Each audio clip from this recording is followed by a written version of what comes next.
I'm excited for this week on That Entrepreneur Show. We are bringing back Saxon Baum. I believe he was episode number 99, and then he came back. And to catch everybody up who missed those shows, be sure to go to the episode description, click those links. But for now, I met Saxon working for him when I was in grad school at a startup company called WeVue.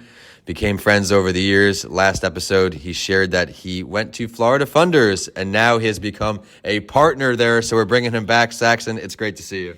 Ben, great to see you too. Thank you so much for having me, and happy to be here today. Happy to give an update on life and what's going on in the venture capital world.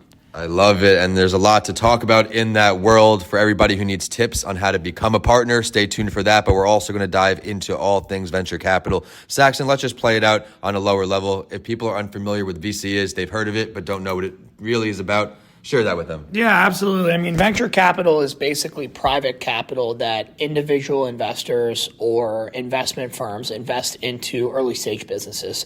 Traditionally, venture capital is used for technology businesses, but now that is not only the case. Still, the majority of venture capital money would go to technology companies, but now you have companies that are CPG, consumer product goods, that are raising venture capital money. You have other types of investment firms that are raising venture capital money. Really, venture capital money typically is equity investing in businesses early on, where investors are taking minority positions and they are giving you dollars for equity in your business so that you can go run, grow, and try to be successful with whatever your next big business idea is. I love it. Well, you mentioned now it's not as traditional as the same companies getting VC over and over again. What are some of the newer industries that you've been excited to work with? I mean, I see you on LinkedIn. I know your story. I know who you work with, but you've gotten some different type of companies now under your belt. Let's talk about it. Yeah, when you look at traditional venture capital and you look at technology, a lot of these businesses were pure business to business technology products, right? These are companies that are selling to large corporations or companies that are selling to the enterprise. Where fast forward now to, what we believe is sort of the dawn of venture capital. There's just so much money out there in the VC world. You really see funding of everything. I mean, you see funding of sports teams. You see funding of less traditional technology companies. There's a company that I'm involved in. It's a sports betting company called Better, BETR, and that's a venture capital backed business. I don't think if I would have told you 10 years ago that venture capital is investing in sports betting, not your local bookie, but sports betting, I think that you would have been very, very surprised about that. So really VC has become much more widely, I would say, much more widely diversified in terms of what VCs are investing in. And specific VCs are investing in specific types of assets. So depending on what your business does, venture capital investment might not be the best, but it might be. It just depends on what you're trying to start. If you're trying to start a more traditional business, a traditional SMB, maybe getting debt financing or some sort of lending from, SBA program or something like that might make more sense. But if venture capital does make sense, I think it's a great route. And I wouldn't say that it's a no strings attached route, but it's definitely a route where you're going to get dollars from somebody. They're typically going to take a board seat. They're going to want to be involved in the company. They're going to want to help. But ultimately, there's no recourse with venture capital money. Worst comes to worst, your business goes under, you lose the money. You're not going to get sued by the venture capital firm. Now, we obviously want people to be strong stewards of our dollars. So I hate saying that, but that is the reality behind what is venture capital. If someone's looking to go out there and try to find some venture cap, where do they start? Yeah, the resources online are easy. So you type in Google, I have X business that looks like this. What are VCs that invest in this? And I always tell people, build a list of 100 venture capital firms, let's just say, and then you wean your way down. You start reaching out to those venture capitalists with a very dialed in pitch, right? If you're a podcast company and you're a media company, there's venture capital firms that only invest in media businesses. Why are you different than the person next to you in terms of your business, right? What's your differentiator? What's your moat? Is it technology? Is it personnel? Is it IP?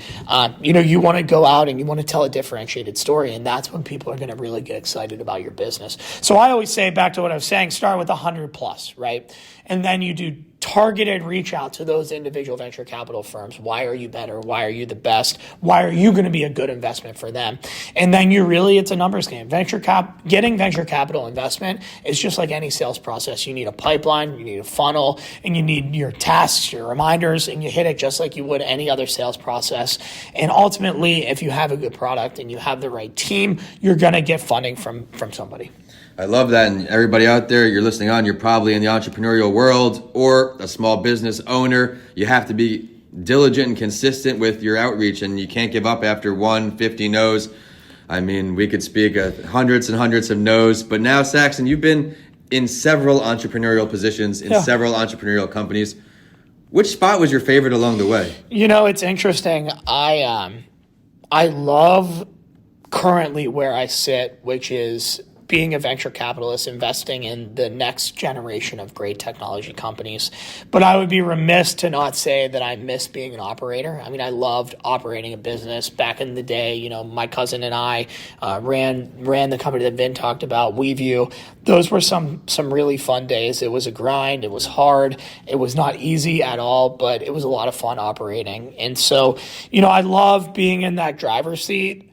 And I would say I do miss that a little bit. The thing that I'm in a unique position with Florida Funders is when I started, Florida Funders was really a startup. Mm-hmm. When I started, our AUM, or assets under management, was zero. And now we're at about 200 million. So being able to grow Florida Funders with my partners there has really allowed me to stay in that driver's seat, but not take as much of a beating as if I was running an operating company. So I think that's one thing that I would say. The other thing that I really enjoy now is I get to source deals, and sourcing means find deals for Florida Funders. And when I find a deal that I really like and I bring it to the team and the team runs the due diligence and we end up investing, I really enjoy taking a board position. Yeah. And that allows me to, I always say, I'm not driving the car, I'm not even in the passenger seat, but at least I'm in the car.